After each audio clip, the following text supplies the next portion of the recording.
For a month now, the world has been watching a showdown in Russia. The protagonists are two men. One has ruled Russia for 20 years, the other has become the face of the opposition. Vladimir Putin and Alexei Navalny. You could say there's no comparison, and you'd have a point. The Kremlin dismisses Navalny as just a blogger. And yet this blogger, this critic, has campaigned relentlessly and given a new lease of life to the dying political opposition in Russia. Alexei Navalny gained prominence as a blogger and an anti-corruption activist. Today, the world's most powerful nations are backing him. He's behind bars and still poses a challenge to Putin. Tonight on Gravitas, we'll tell you all about this Russian showdown. Let's start with the latest. Navalny has been sentenced to 3 years in jail in an old case of parole violation. Today, he was back in court, though. Evidently, the Kremlin is not done with him. He's been charged in one more case. This one is for slander, for defaming a Second World War veteran. Navalny calls all charges trumped up. Be that as it may, he was back in a glass cage today, surrounded by prison guards. So much security for a man accused of defamation. You'd think Russian security officials are dealing with a terrorist here. You may be aware that Navalny was also poisoned by a nerve agent called Novichok. He was treated for weeks in Germany. Despite the obvious threats to his life, he returned to Russia on the 17th of January and went straight into a jail. The case was promptly taken up. Navalny was declared guilty and sentenced. His supporters were raided. Thousands took to the streets in more than 100 Russian cities. They faced a relentless crackdown without exception. Now, Navalny has been taken to court again. And all of this shows how paranoid the Russian establishment is. They're not used to opposition.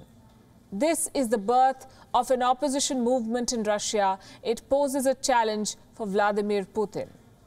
Even in jail, Navalny remains in focus. Shortly before he went to prison, he made a statement before court. An audio recording of that has now gone viral.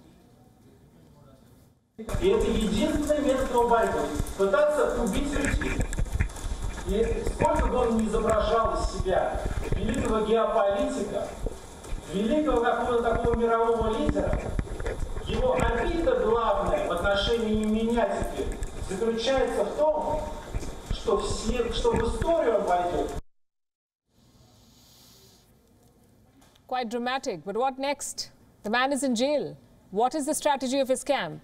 One of his aides has said that they will not be calling for more street protests. They're regrouping before the nationwide parliamentary elections in September. The idea is to build pressure on the Kremlin and attack the legitimacy of Putin. Backing them are some foreign leaders. From US President Joe Biden to French President Emmanuel Macron, leaders have called for the release of Alexei Navalny.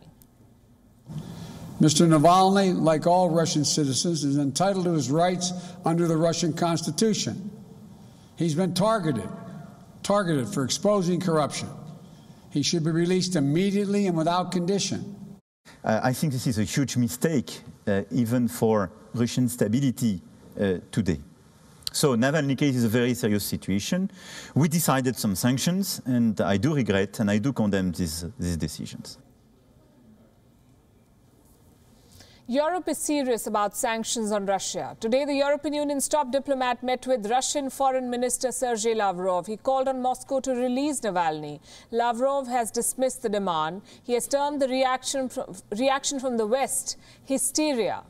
A diplomatic fight is now underway. Today, Russia expelled diplomats from 3 European countries: Germany, Poland and Sweden. Why were these diplomats expelled? For attending rallies in support of Alexei Navalny, which is only fair. It's not usual for diplomats to lend support to domestic opposition leaders in a protest rally. But then again, can Russia complain about foreign interference after everything it has done? So Putin doesn't have many friends outside his country. At home, his ratings have tanked. According to the latest poll, only 29% of Russia trusts President Putin, a fall of 20 percentage points since Putin was re-elected in 2018. More unrest in Russia cannot be ruled out. There is plenty of fuel for public anger in this country. Let's give you some numbers to consider. average disposable incomes have dropped by more than 10% from January to September last year. This signals a major slowdown in the Russian economy. Nearly 20 million Russians live below the poverty line, so the standard of living remains poor. This is the audience that Alexei Navalny tapped into with his documentary called Presidential Palace, a video that has now got more than 100 million views, 100 million. Navalny claims that the $1.4 billion palace belongs to Putin and was funded through corruption. The Russian president has denied all the charges, but Navalny's message seems to have stuck with the citizens of Russia. Russian President Vladimir Putin is a thief and a murderer. I want Navalny to be free. First they attempted to poison him, now they want to put him in prison. It's not right to detain a person illegally. I don't want this to continue in my country. It's not the first time we go through this. Therefore, I came here to support. They should see how many of us are here.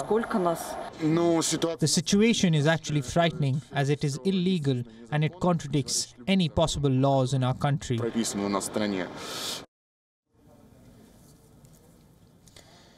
Those voices in support of Navalny are still in the minority in Russia, but they're enough to give the Kremlin a headache. The protesters may not be able to hit the streets right now, but they have taken to social media to show their support for Navalny. People have posted pictures wearing the color red to show their support for Yulia Navalnaya, the wife of Alexei Navalny. She has now become the face of this protest. Her favorite color apparently is red. This trend was started by a journalist who encouraged people to show solidarity for Navalny's family and the thousands of protesters who have been jailed. More than 10,000 of them have been detained in the last 3 weeks alone. 10,000. What you see on your screen now is a video from inside a jail in Moscow where many of the detainees have been jammed together. This facility was created to house immigrants. Now, people arrested for supporting Navalny are being kept here. A group of 20 packed into a small cell with substandard sanitation. According to one report, Moscow has run out of jails after the protests. WION is now available in your country. Download the app now and get all the news on the move.